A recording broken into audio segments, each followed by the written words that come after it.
Della. Della.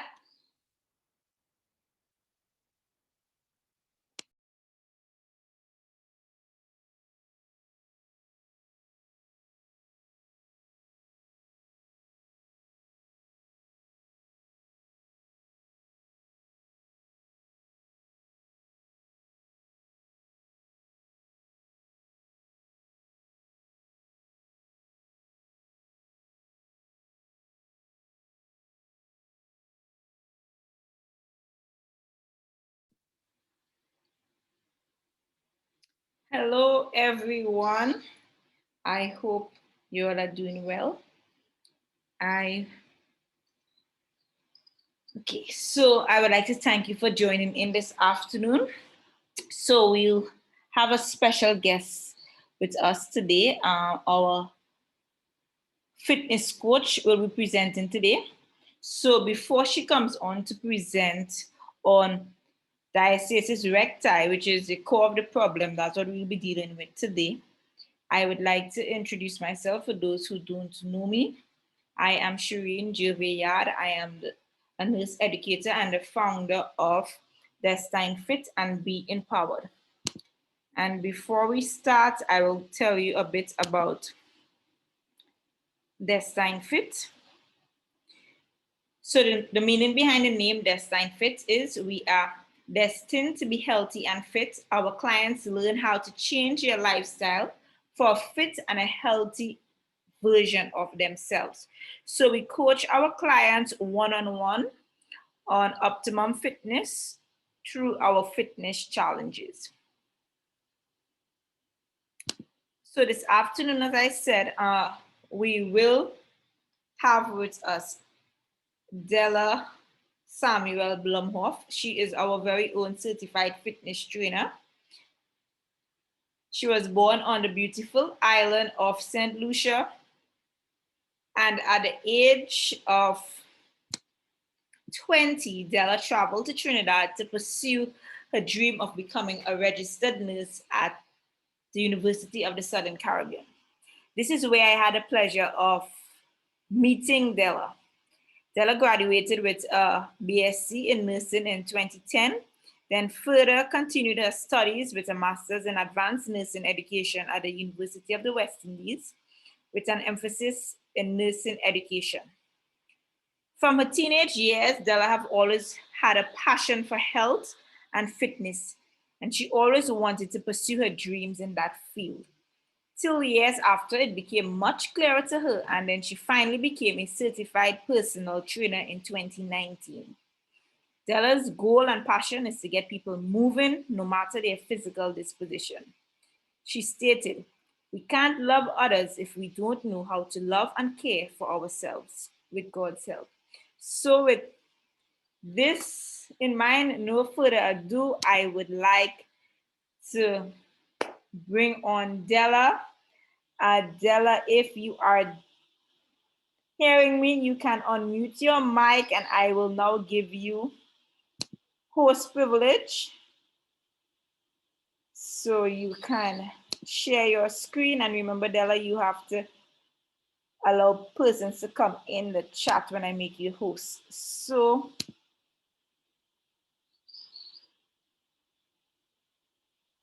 you can share your screen now, Della.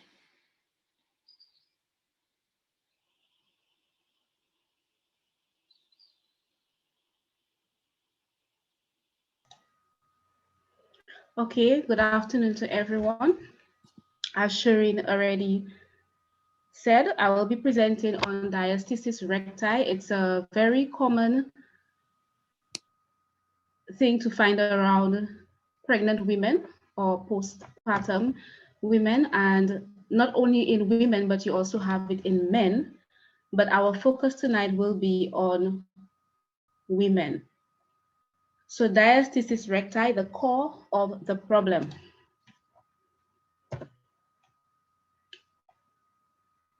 So our midsections, outermost muscle layer, is the popular muscle group known as our rectus abdominis, or what we also know as our abs. And this muscle group provides support to our back, and our stomach area. That is our outermost muscle, which is our abdominals. This muscle group, however, is divided into two sections. You have the right and the left halves, as we will see further in a diagram, and it's thus joined or held together by a fibrous connective tissue, and that tissue is called the linea alba. So the linea alba is like a mesh that joins either side of our abdominals together. It is designed to stretch or contract in a vertical direction. However, when the tummy expands, whether it be through pregnancy, through obesity, or other reasons, when it expands excessively, as we will see later on, it stretches in a horizontal position, in a horizontal direction, and therefore it is overstretched, and that overstretching is what causes a gap between our abdominal muscles. And if you have a flat tummy, it will be easier for you to observe that gap. If you have a larger tummy, you might have to palpate your tummy or feel with your fingers to feel that gap. So this is what creates the gap between our abdominal muscles and is known as diastasis rectus or diastasis recti. So diastasis means separation, and recti refers to the ab muscles or the rectus abdominis. So diastasis recti during pregnancy is a normal physiological process and affects almost about 100% of pregnant women, if not in the first pregnancy, in the second pregnancy. This natural process allows space for the growing or expanding uterus. Hormonal changes take place in our bodies, such as the hormone called relaxin. And as the term says, explains itself, relaxin, it relaxes our muscles and allows for the softening of the linea alba. Again, the linea alba is that line between our stomach joining the abdominals. And thus its expansion in a horizontal direction. However, correcting diastasis recti after pregnancy is crucial, though some may choose to live with it. And here we see a diagram of what it looks like. On the left side, you see a normal abdominal muscle group. And the linea alba is that lighter, that the white space between the two sections of the abdominals, where you have your navel. That line running through is the linea alba. And the picture on the right, where you have diastasis recti, is where you see it has opened. And the diagram lower down on the extreme right to the bottom, you see what you call open diastasis. That is, it opened right through from the bottom straight up to the top of your abdominals. The second diagram shows open below navel diastasis. So it's only at the bottom from below our navel or our belly button. You have open above navel diastasis, and you have complete open diastasis. The most common one you'll find is completely open diastasis, mostly found in pregnant women. And possibly if it's below the navel, maybe if you're carrying your baby bump very low, then that might be observed. But the most common one is the open diastasis or completely open diastasis. This topic is of interest not only to persons who have had children, but if you intend, you know someone, you could share that information with them. How do you identify it? That is very easy to, you could do it on yourself. You don't need to pay some professional to do it for you.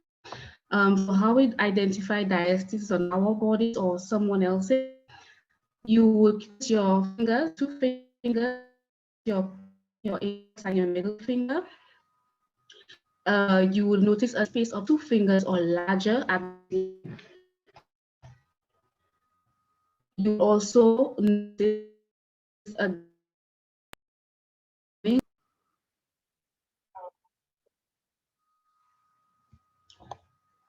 a soft spot in the midline like a valley. So this is what we call doming. The picture on the right here, you could see it's like a cone, doming or coning, or you could call it a bulging. So that signifies that you have diastasis recti, especially in a pregnant woman. If she does certain exercises, this is what's going to happen to her tummy. And the picture in the middle, you could see there is a gap between the lady's abdominals.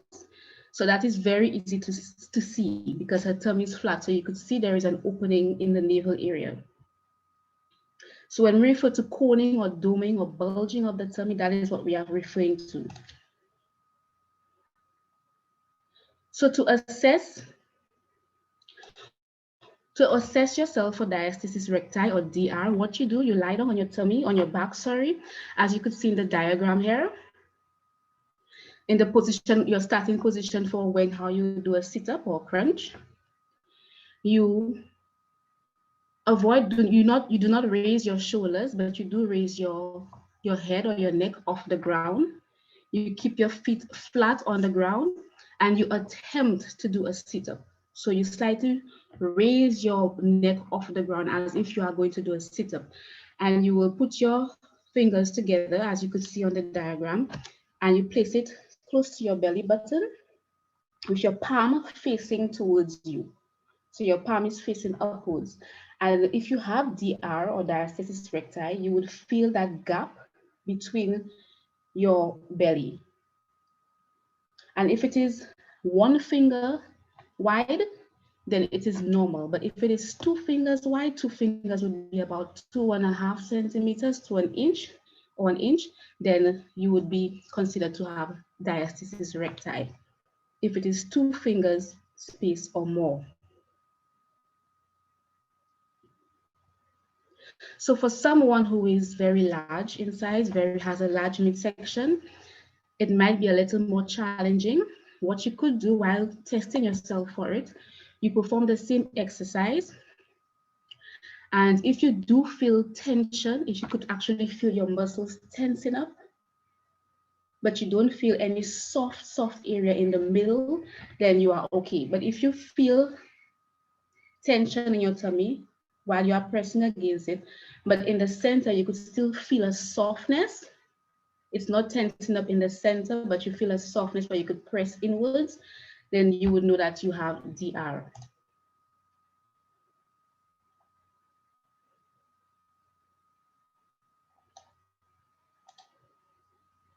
Prevention and correction of DR. How can we prevent it? In order to know how to prevent it, you would first have to know what causes it. And like I said earlier, it's not a problem only faced by women. Men also suffer with diastasis recti. You call it bare bellies, persons who drink out of bear, persons who are obese. As long as there is this excessive expanding or expansion of your tummy, you are at a risk for getting it. So how to avoid it? Besides, you cannot avoid, if it is your plan to get pregnant, then of course you cannot avoid it. But there are ways to reduce the risk of it or worsening it, and there are ways to correct it after. So that is a natural process. Obesity, if your intention is not getting pregnant or anything like that, you need to watch your weight because obesity can lead to it. Other medical conditions, such as what you call ascites. Ascites is simply excessive fluid buildup in your abdominal area, which causes your abdominals to expand. That also could lead to DR. And again, drinking alcohol called bare belly. So these are the causes for DR. But again, our focus is pregnancy and postpartum period. So you have discovered you have DR. What do you do? Or what are the risks or complications that you could experience? Having DR, for persons who might decide, okay, you know what? I feel lazy about this whole procedure of correcting it. I'm just going to live with it. The implications, maybe you'll have muscle imbalances leading to injuries. So if you choose to live with it, Because of the muscle imbalances, there's a possibility you will have lower back pains. There's a possibility you will have what you call prolapse. So prolapse, for example, when we talk about prolapse, that is where your organs, for example, in the diagram we see here, what the normal anatomy of the reproductive system, what it looks like. The uterus is intact, the bladder is intact, the rectum is intact. In the second picture, you see what you call rectocele. So this here is your colon, and in this picture, you see it is loose. It's falling out of place. So that is prolapse. Below where you have cystocele, that will involve the bladder. You can see the muscles or the lining of the bladder is very loose. And in the fourth picture, you have what you call uterine prolapse, where the uterus itself is actually more or less falling down. So all these are complications you could get if you choose to live with your diastasis recti based on how severe it is. That is called types of pelvic organ prolapse, or POP. So that's one of the implications or complications you could experience with it. Other things you could experience besides the prolapse and lower back pain, because of the weakened abdominal muscles, you may also experience pain in your hip area because all those things are connected. We must remember that our core does not only include our core muscles, doesn't only include our abdominals, but it also includes our diaphragm. It includes the muscles that help us to urinate, defecate. All these muscles form part of our core. And that is why when you have DR, some persons might have the prolapse because the muscles are weakened. You also have poor body posture because your abdominal muscles are now weakened by the DR. Your abdominal muscles are very loose, very weak. What happens is you might have a slouched position, your tummy falls forward, and because your tummy falls forward because you have no tone anymore, your lower back tends to curve inwards, what you call a lordotic curve, and this causes lower back pain. It causes you to have tight hip flexors, because that's why it pulls your tummy forward. So it will cause you to have bad body posture. And if you want to take on a exercising program without fixing that problem before progressing, then you'll only cause more injury to yourself. So we already mentioned it causes pain in the lower back, in your hips, your pelvic area. It could cause constipation, again, because your muscles are so loose, it's unable to perform its function in getting your your bowels moving how it should because your muscles are so weakened. It could also cause what you have as what we call the mummy tummy. That is where you have the bulging of the abdomen. Most women after pregnancy for months later on, you still have that bulging abdomen. And if they do certain exercises, you could see this bulging or coning forward of the abs, of the abdominal muscles, mummy tummy. That's because the DR is still existing. It hasn't been corrected, so that bulging will continue. And it doesn't matter how old your youngest child is, even though you have never paid any attention to DR, you could still treat it. It doesn't matter how old your youngest child is, you could still treat it. So it's not too late.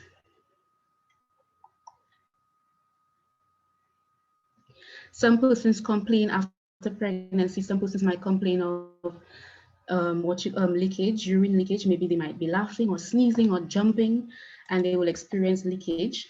They will wet themselves a little, and that could most probably be the cause of it because of weakened abdominal muscles.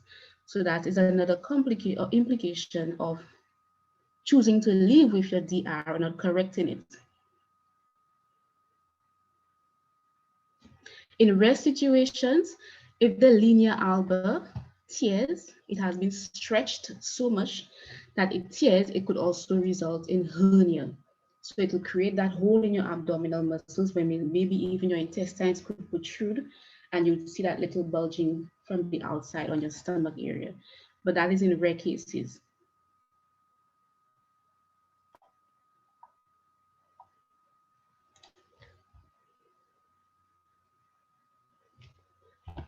So you have decided that you want to do something about it.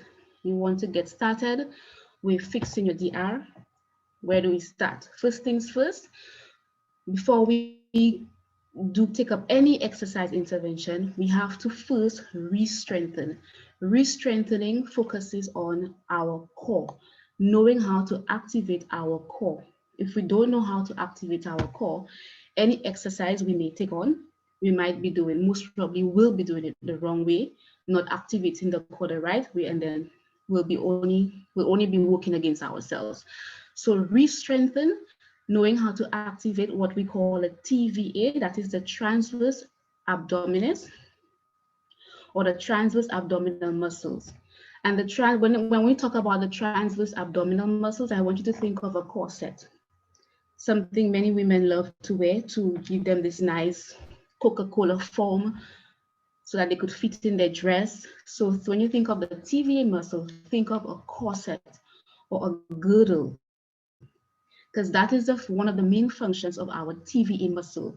It helps to cushion your core, it helps to support your core, it helps to support your back. Everything to do with your core, the TVA helps to support it. So knowing how to activate it is very important. It helps to stabilize our pelvis, it helps to stabilize our lower back, and activating it correctly will put us in the right position to perform any other exercise. So the second thing we need to do before taking on any exercise intervention, we need to realign, fix our posture. Be intentional about your posture. Be intentional about the way you stand, the way you sit. Sit upright. Don't slouch your shoulders forward. Don't have this extreme arching in your back, your lower back. So be intentional, be conscious about your posture. Because if you maintain the wrong posture while trying to do certain exercises, you'll only cause more injury.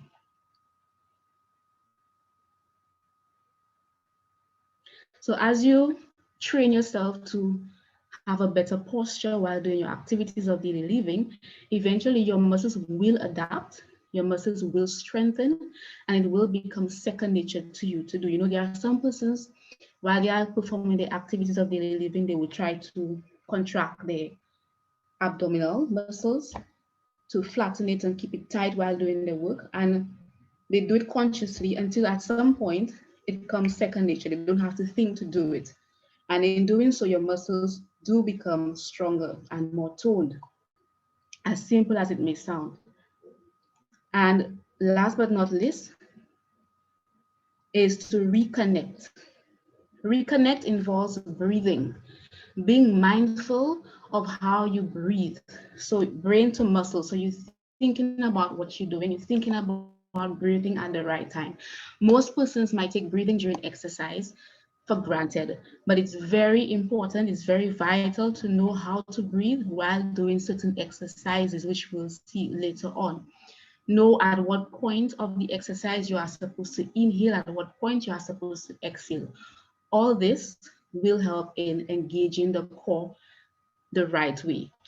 Again, the diaphragm is part of our core. So breathing right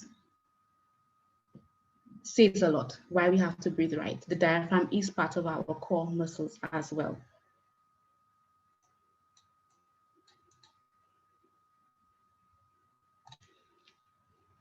So exercise interventions, as we continue in what exercises we can do, we need to know what we can and what we cannot do.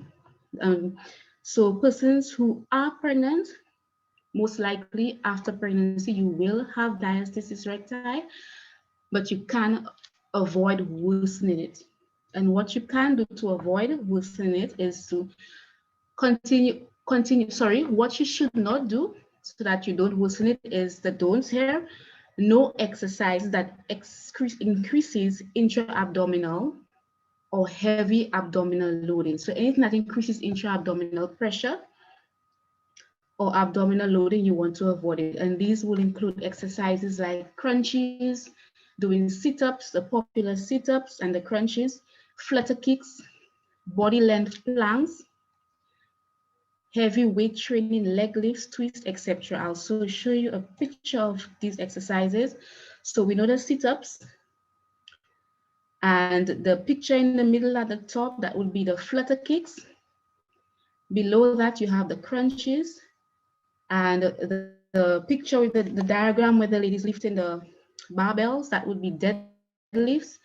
Doing deadlifts with heavy weights during pregnancy is a no-no because that increases intra-abdominal pressure, which I'll explain later on. You don't want to do those exercises. It will only worsen your DR. You don't want to do elbow planks. That is the picture on the extreme right at the top. You don't want to do elbow planks, neither do you want to do full length arm planks. Exercises involving twists, like the last picture on the bottom right. Russian twist, you want to avoid those exercises. All those exercises increases intra-abdominal pressure. So how can we understand what is meant by intra-abdominal pressure? I want you to envision a carbonated drink. So soft drink, the cap is closed, you shake the bottle, it gets tense because of the pressure that is increased inside of it because of the carbon dioxide. If you try to push against that bottle, it will be difficult to do so because the pressure inside is increased. So imagine that to be your core.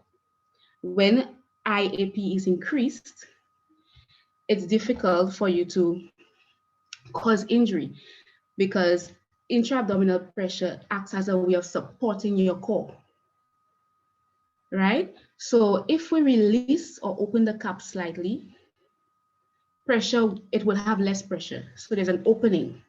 So imagine that opening to be your DR, that gap between your abdominals.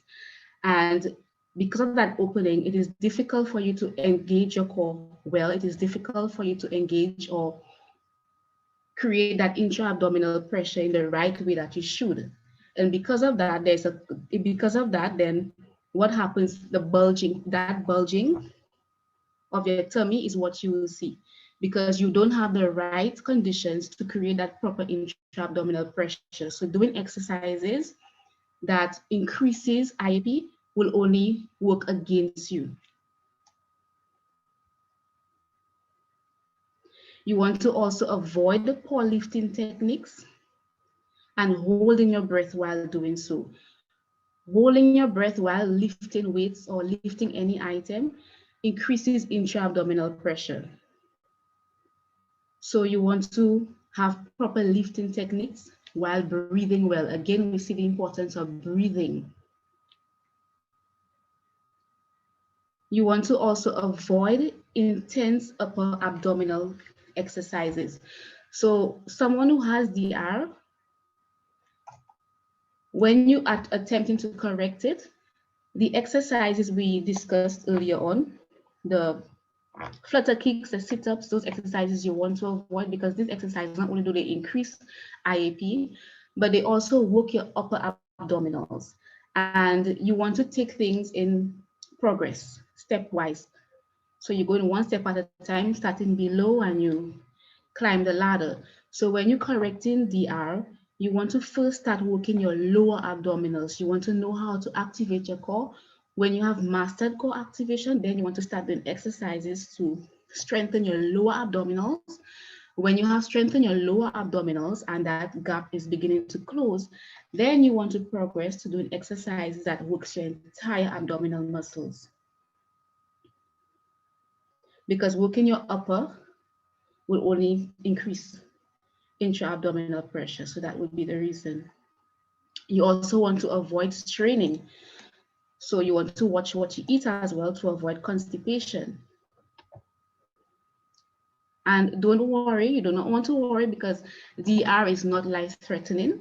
It could be cured, it could be treated. Do not test for DR while you are pregnant. So if you are pregnant, there's no need to test to see if you have it. That is not necessary. It's a natural process. you will most probably have it. That is natural. After you have had your child, then you could you could start doing exercises to treat it. Avoid high heels. Not many persons might like to hear that one, but avoid high heels, because high heels, it puts a strain on your calf, it puts a strain on your spine, and because of all of that strain, you are now going to compensate to maintain your balance. And in compensating, then you will have to activate your core in a certain manner that will place more strain on your body. So it's better to wear flat shoes, especially while you're pregnant. It's better to wear flat shoes. So things you want to do, you do want to continue exercising while avoiding those exercises we spoke about. You want to walk more and sit less. And the reason you want to walk more and sit less, because when you sit, you have a tendency of having a poor posture, which when you're seated, if you're not engaging your core while seated, then your tummy or your abdominals are just going to be loose. And it encourages a slouch position. But when you are walking, then you are activating your muscles. So it's better to walk more and sit less. So get your body active and learn how to engage your core.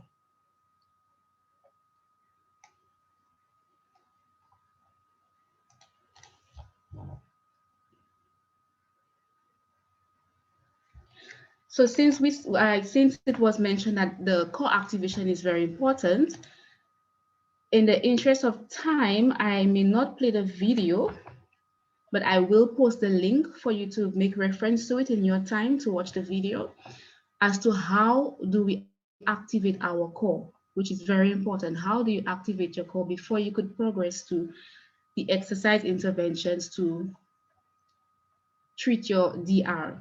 What you can do is to begin by lying on your back or your side, but preferably your back. Excuse me. Place your index and middle fingers on your pelvic bone. That a picture is depicted here. So that part of the pelvic bone here with the lines, that is where you're going to feel for. So if you lie down, even though you're sitting down right now and you touch in your front area, you could feel your bone, your pelvic bone, that is the anterior superior iliac spine or the axis, you could feel for it. And what you do, you lie down on your back area and you activate your lower abdominals area, that is below your navel. And what you do Kegels exercise. So Kegels exercise is simply the process by which you try to restrict your urination. And you breathe regularly or normal while doing the core activation. So avoid holding your breath, because when you are doing exercises, you want to continue to breathe. Breathing, not holding your breath will only increase intra-abdominal pressure. So you want to learn to do those exercises while still breathing normally. And you want to hold it for about 10 to 12 seconds. And as you tighten your lower abdominals, when you place your hand on your pelvic bone, you're actually going to feel tension in that area. That is your TVA, or your transverse abdominis, being activated. So you could always try it out after watching the video. I'll put this link so that you could make reference to it, and you will try it out and practice it until you mastered it.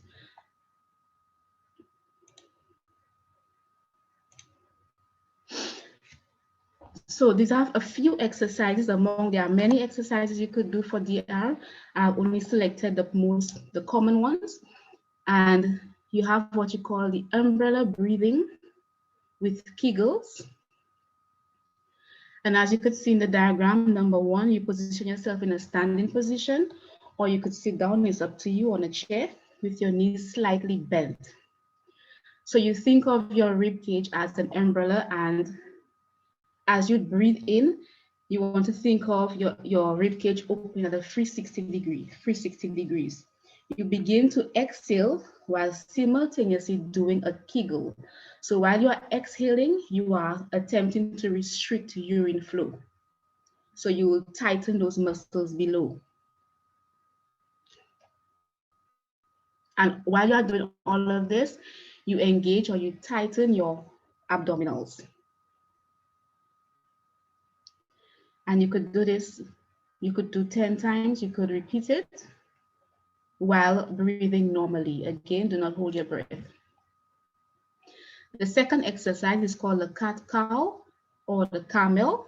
So you start with a neutral position on all fours.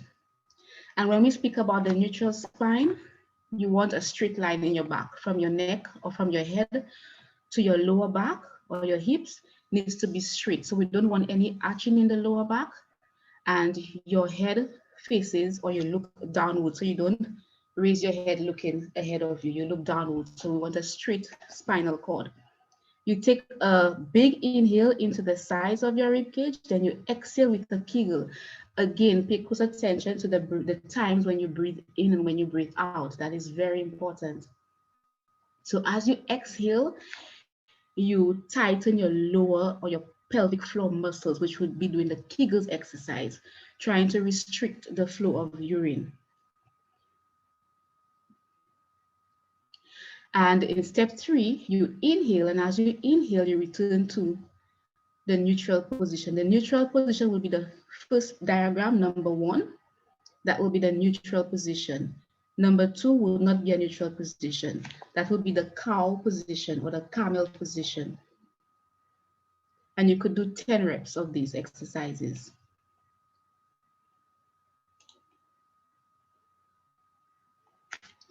You also have the bird dog or kneeling leg and arm extension with a knee tap. Again, before doing those exercises, you engage your core, which would be the first thing you would have learned, activating your core. You engage your core, you maintain a neutral spine, and you exhale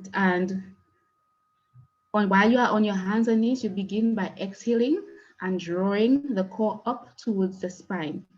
Again, paying attention to the breathing technique. Maintain your core contraction as you inhale and reach your right arm, head, and left leg straight behind you. You exhale and tap your right elbow or your left elbow, whichever one you are doing first. You exhale and tap your right elbow towards your left knee, and you inhale both limbs long and return to neutral. So as you inhale, you go back into the neutral position, which will be number 1, picture number 1. And you could do that for 10, go for 10 reps.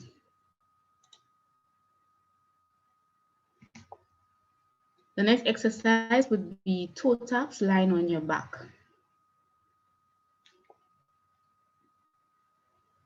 So again, we pay attention to our breathing technique.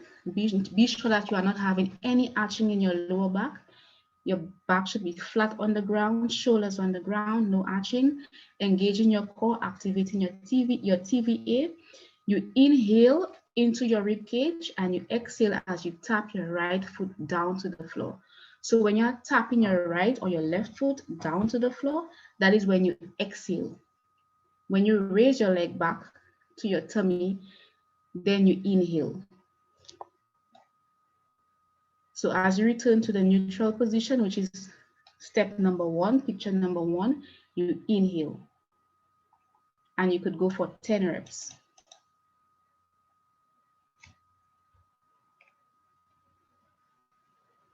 You also have single leg reach, lying on your back.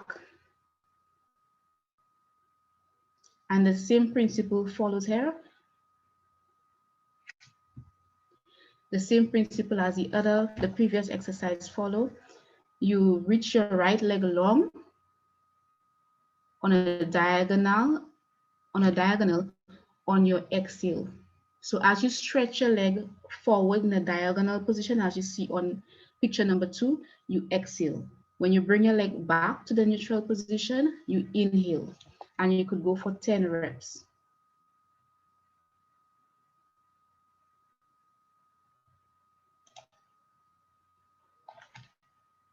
you have leg extension and weights.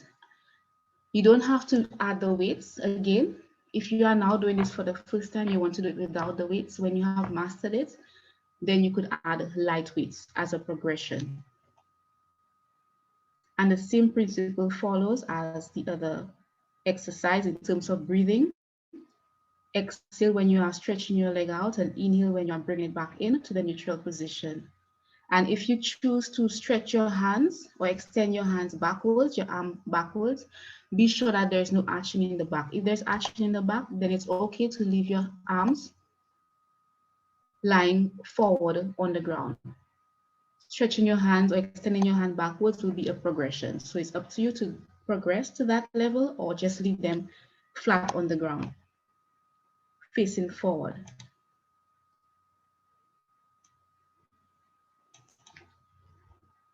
Another progression to the leg extensions I showed you before this one. This is a progression where you stretch out both legs at the same time. So if this is too much for you, then you just go back to doing it leg extensions with single legs, alternating legs. This is what you call C curving. So you begin by sitting high on your sit bone. So that will be curving, almost going towards your lower back, but you're not sitting on your lower back, neither are you sitting on your waist, but just curving a little more backward towards your sit bones. That is the position you will take. And your hands behind your knees. You gently rock back without sinking your chest in. So you don't sink your chest in, you maintain a neutral spine. And you exhale as you pulse backwards. So as you go backwards, you exhale. You could do 20 to 30 reps. Remembering to breathe, not holding your breath. You have the modified side plank, where you have one knee on the ground and the other leg is stretched out. You could hold that position for 15 to 20 seconds. And if you feel comfortable, then you could go do the advance. And last but not least, we have the hip raises, or also known as glute bridges. So while lying on your back in a neutral position, no arching in your back, activating your core, keeping the shoulders on the ground, you exhale and you draw your ribs towards your hips to engage core. So you more or less just drawing in your belly button towards the spine, or towards the ground. So you are engaging and tightening your core. And as you do so, you continue to breathe normally. Don't hold your breath. You press your heels into the floor while inhaling. While you are inhaling, you lift up your glutes or your bump, you lift up your glutes off the ground, maintaining proper spine alignment. So keep a straight spine. And you could hold that in the upward position for about 10 seconds. Then you exhale while returning to the starting position. So as you go down back to the floor, to the neutral position, you exhale. And you could do 10 reps. So these were a few exercises that you could do and exercise progressions to begin the process of healing your DR. So in conclusion, diastasis recti is the separation of the linea alba, or the left and right halves of our abdominal muscles. And you would be considered to have DR if you have a measurement of 2 fingers fitting within that space or that gap or more. That is approximately 2.5 centimeters to an inch. It can be treated, it is not life-threatening, and it can easily be assessed or identified by yourself. So you don't need to go to a professional to do it for you. However, if you are uncertain, by all means, go to a professional. So this brings us to the end of the presentation. Thank you for listening. If you have any questions, feel free to ask. Thank you.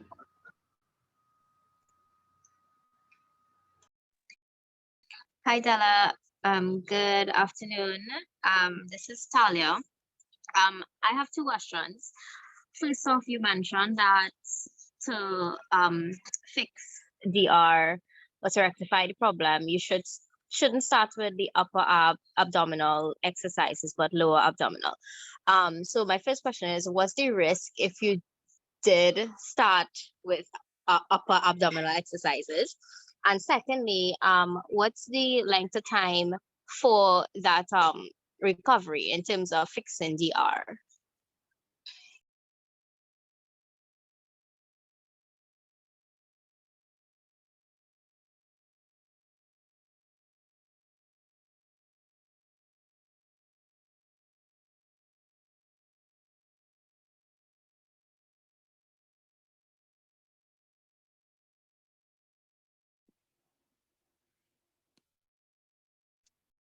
Della, you're muted. You've been speaking, but nobody has heard a thing you've said. Oh, thank you. Yes, it usually takes about 2 to 3 months on average. Once you are committed to your exercise routine, the average is 2 to 3 months.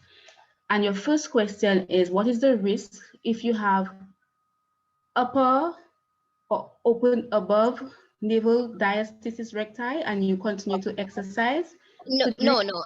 It was, what if you started like, okay, so I started exercising, but I was doing upper abdominal exercises as well. So I just want to know what was the risk.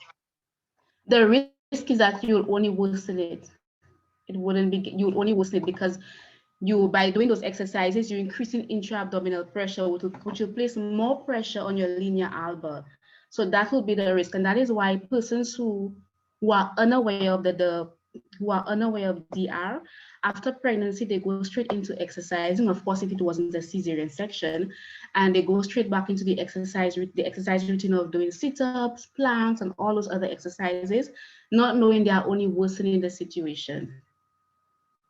So that would be the risk. You would only be worsening the situation. I hope I answered your question. You did. Thank you. You're welcome. So to add to that question, the response you gave, if you did start exercising incorrectly, that would only lengthen your recovery time when you start doing it correctly?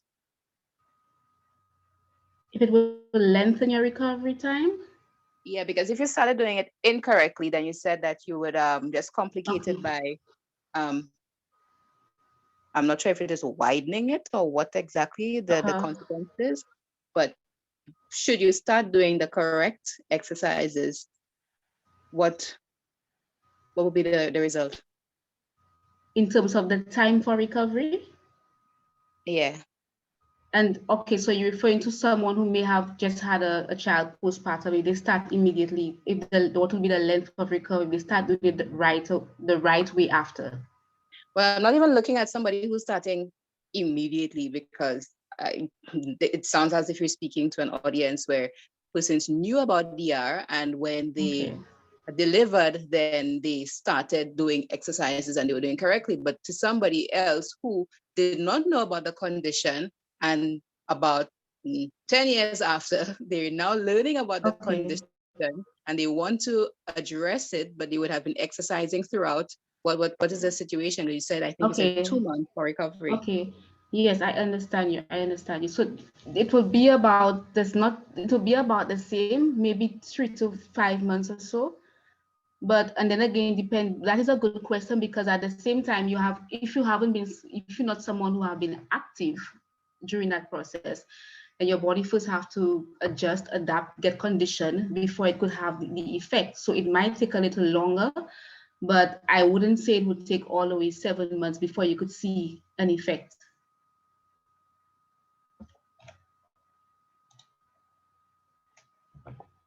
Did I answer your question? Yes, clearly. Thank you very much.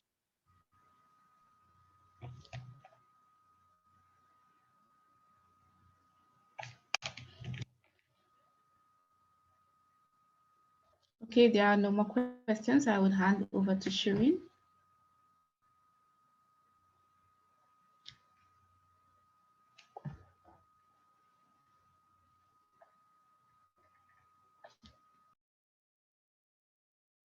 Thank you very, very much, Della.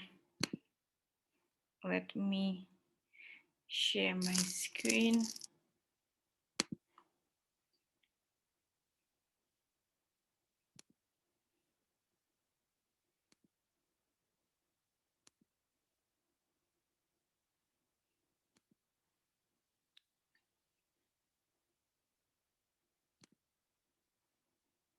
Della, we appreciated that so much. I think you know, a lot of people they're uncertain as to if they have the R, and you made it so clear as to what we should really do, right? So we appreciate that a lot. Thank you very much. And if while I'm speaking, if you do have another question, guys, feel free to ask. Before we wrap up, I will focus on the nutrition aspect because we know it's 20% exercise and 80% nutrition when it comes to weight loss and to getting back our stomach to the way we had it previously or the way we want it to become, right? So if you are a new mom or you are pregnant, then there's something that we can use in our shakes, right? It's called New Mom for Wellness. We know a life as a new mom can be hectic. So New Mom for Wellness is a daily booster, which is made specifically to mix into your favorite shake. And this is your Formula One healthy shake, which I'd speak about. And it is formulated with folate to reduce fatigue, as well as with specific vitamins and minerals that you actually need. And New Mom for Wellness will help you feel ready for every new day. So it really gives you energy. I am currently using it, and it does work, right. So the benefits: it supports healthy mental performance and focus. It contributes to the regulation of hormonal activity. So we have vitamin B6 in there, which helps to regulate the hormonal activity, and we know that's very important. So there are no added flavors, no colors, no sugars or sweeteners. So basically it has no taste. You just add it into your shake, and whatever shake flavor you're having, that's the taste you would get. It comes in a convenient packet, which you can put in your bag to go. And you just basically put it into your shake and you blend it, and that's it, right? So you use it once a day. So these are just some photos from persons who have been using the nutrition that we will speak about. Moms, and this is their results, postpartum results, that is. And these are some of the plans that they actually use. So we have the quick start plan, which is basically one shake, one protein drink mix, one tea, one aloe. We have the ultimate plan, which is basically our 21-day plan. It is 2 healthy meal shakes, 1 protein drink mix, a tea, and an aloe. And you have the advanced plan, which is the same 2 healthy meal shakes, 1 protein drink mix, tea, aloe, and a fat burner, which targets belly fat, and which is called Prolester Duo. But this Prolester Duo is not available in Trinidad. So this is basically 21-day challenge pack, which is the ultimate pack that we spoke about. So in our 21-day challenge, we basically focus on developing healthy eating habits, right? I know a lot of persons, you know, when it's come to breakfast and dinner, this is where we eat bad, right? This is where we have lots of flour. This is where we have a lot of unhealthy carbs. So we replace our breakfast and dinner with a healthy shake. It is a healthy meal, just in a shake form, right? And we use this to replace 2 of our meals, so breakfast and dinner, and we have our healthy meal, which is our lunch, and we have our snacks in between: mid-morning snack, mid-afternoon snack.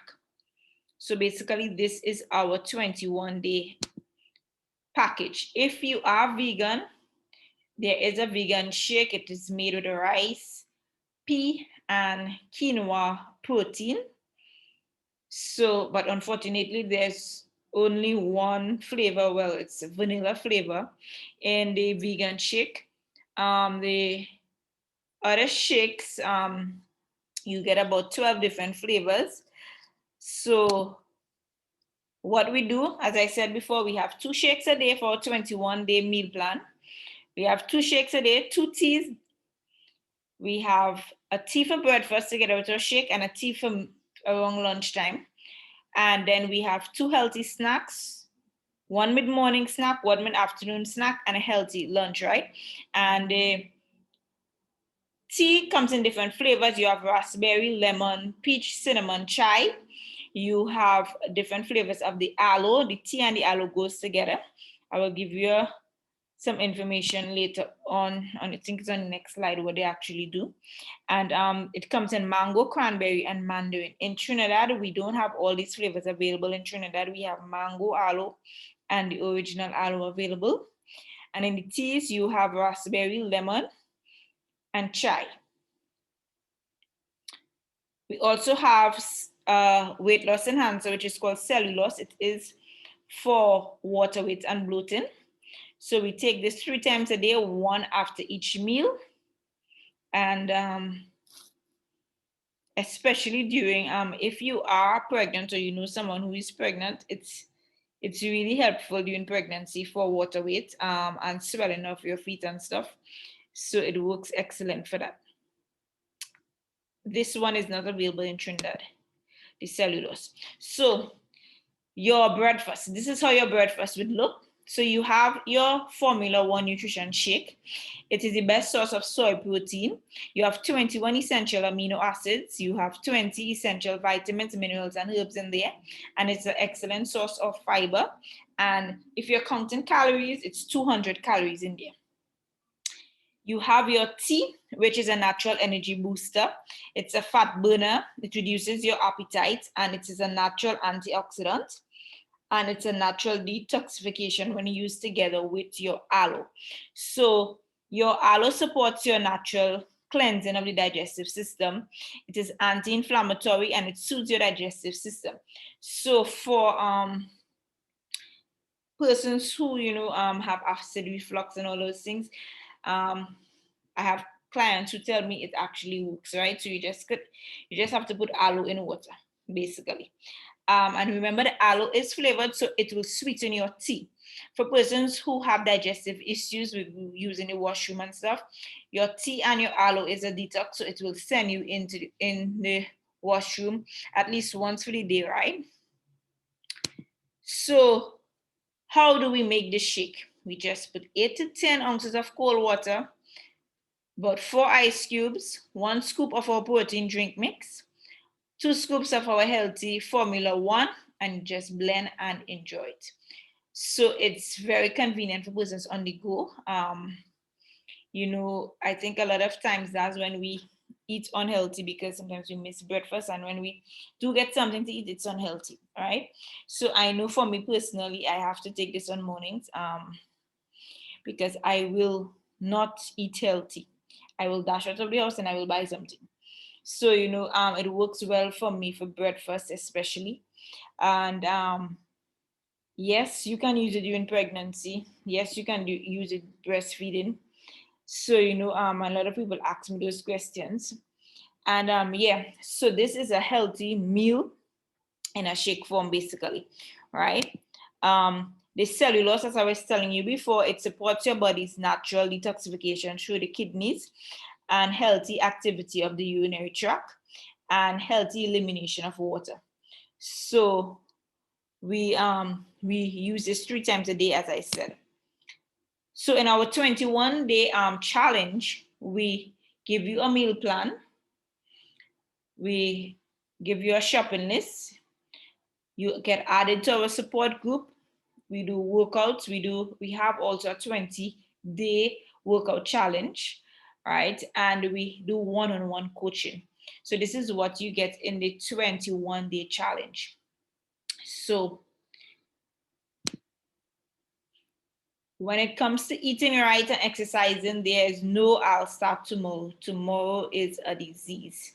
Why wait? If you want to lose weight, look great, feel healthy, then kickstart your journey today. So this is your opportunity again, once again, to unmute your mic and feel free to ask any questions. It can be based on the presentation or it can be based on the nutrition part. So feel free, people, for those who are new or who are not in the 21-day challenge, because in our chat we have persons who are on our fitness challenge. I will insert a link where you can actually fill out to get more information, right? So while I do that, you can feel free to ask any questions.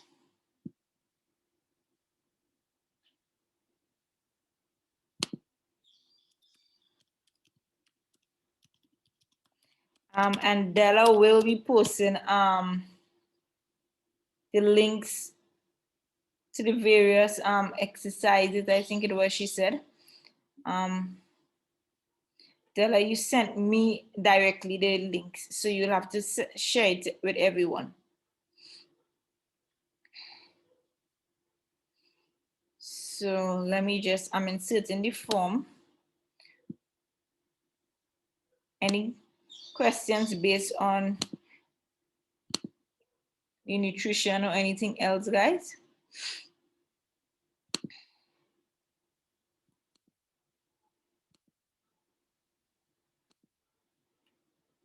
Okay, so Della just inserted the links in the chat, so you can feel free to take it down so you can look at it. And I just inserted a form for anyone who is interested in starting our 21-day challenge or getting more information. Please feel free to reach out to us. Okay, guys, so you are mighty quiet, so I am of the opinion that everybody, is clear, they understand.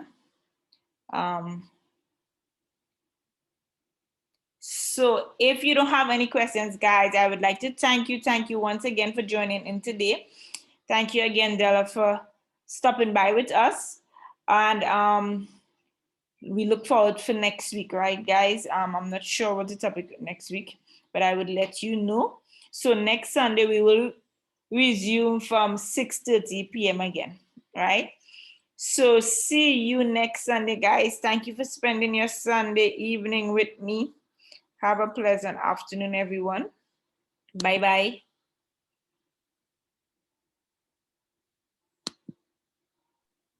Bye.